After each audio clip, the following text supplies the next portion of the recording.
One thing that we'll need to understand in this course are the trigonometric inverses, so the functions that undo the functions like sine and cosine. Now before we actually tackle those trigonometric functions, let's just look at a simple case so we remember what inverses actually do. Here's an example of a function. Its name is f, and f of x stands for the output when x is the input. So for example, if the input is 2, this function says whatever the input is, you're going to double it and subtract 3. So I'm going to take that 2 and double it, and then subtract 3. I'll have 4 minus 3, which is 1. You can see that from the graph. If you start here with an input of 2 on the x-axis, go up until you hit the graph, and then cut over, and you see that the output is 1. So 2, 1. Now the idea of the inverse is to go the other way. If you know what the output is, can you figure out what the input is? So in this function we can see that if the output, I guess, was 1, right? So if we knew that the output was 1, we could trace it back going the opposite way and figure out that the input must have been 2. So the inverse function is the function that does that takes what were the outputs and uses those as its inputs and gives back what would have been the original input. So the output of the inverse is the original input. It just reverses the procedure, in other words. So let's see, and let's do another example here. For example, if we had 2, starting with an output of 2, we could figure out the inverse would tell us what the original input would have been, which looks like if this is 2 and that's 4, that's 3, so it's 2.5. So we can see that f inverse of 2 is actually 2.5, right? So we could check it. If we put 2.5 in the original function, f of 2.5 is, let's see, 2 times 2.5 would be 5. 5 minus 3 is, 2. You see how they just sort of reverse each other. Now, if you want to look at the inverse function, usually we think of a graph as having the inputs on the x-axis and the outputs on the y-axis. So we can actually graph this inverse function just by switching the x and y axes. So you can do that. I've done that here, and you can see how when I switch them, now I have the graph of f inverse, whereas before I had the graph of just f. So we're just changing the x and the y axes.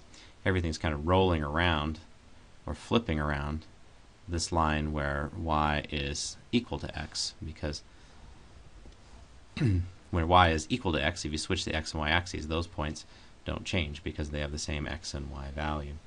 So now, so if you have the graph of the original function, or if you know something about the original function, you could always produce the graph of the inverse function.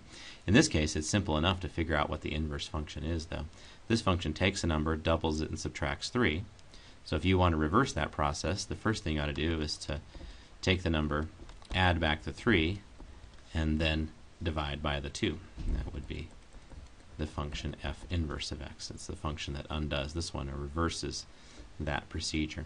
We always use this -1 when it's on the name of a function is a notation for the inverse. Just a reminder there. Okay, and so in fact we could graph this function, and you'll see exactly what we said there, right? So if I graph this, here's the original function, 2x minus 3, and there's the inverse function.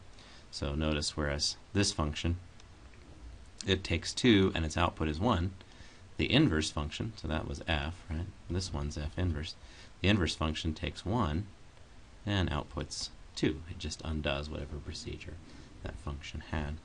Now, not every function has an inverse, or at least its inverse isn't necessarily a function. So here's an example. We have this function g of x equals x squared. So you know when you square a number, you lose the sign, so you can't be quite sure what the original value was. So for example, suppose I know that the output's 4, what would the original of input have been to this function? So I'm trying to find g inverse of 4. Well, one possibility is that it's 2, right? But the other possibility, there's another possibility over here, that the input was -2, right? So, well, I have one for this function. If you think about the inverse as being a function, I have one input, 4, right? And 2 outputs, plus or minus 2. That's always a problem with a function. In fact, if you draw the graph by flipping this around the line y equals x, so if you flip this whole thing around that line y equals x, in other words, if you interchange inputs and outputs, switch the x and y axes, you get this graph. Of course, you remember that any graph that doesn't pass the vertical line test is not a function, because for a single input, then you're going to have multiple outputs, and that's bad for functions.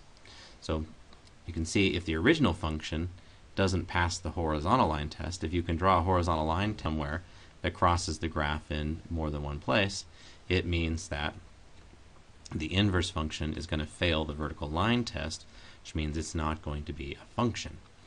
So, well, what do you do if the inverse is not a function? One thing you can do is to cut off the original function so that the inverse will be a function. For example, I've taken our original function, but I've put a condition on the domain that x has to be greater than or equal to 0, and that cut off the whole left side.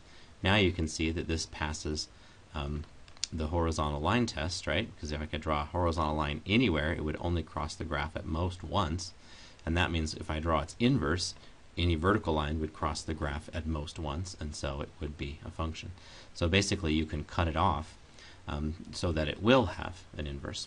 If I graph the function here and its inverse together, you can see that both are functions. In fact, you can see that the inverse here is going to be, in this case, the square root of x, right?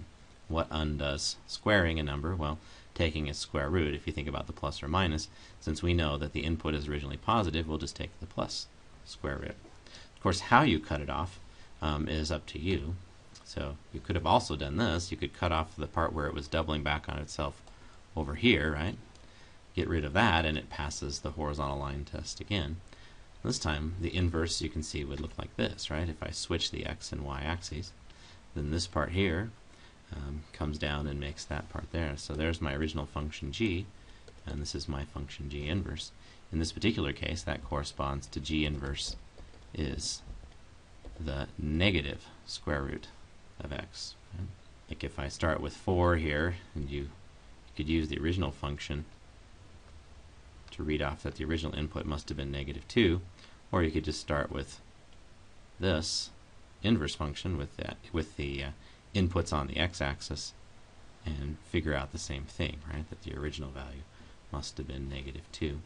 That's a general technique. See, the problem with a function is if it starts to double over on itself, then you're not going to have an inverse, so you need to cut away so that the function doesn't double over. Then it will have an inverse.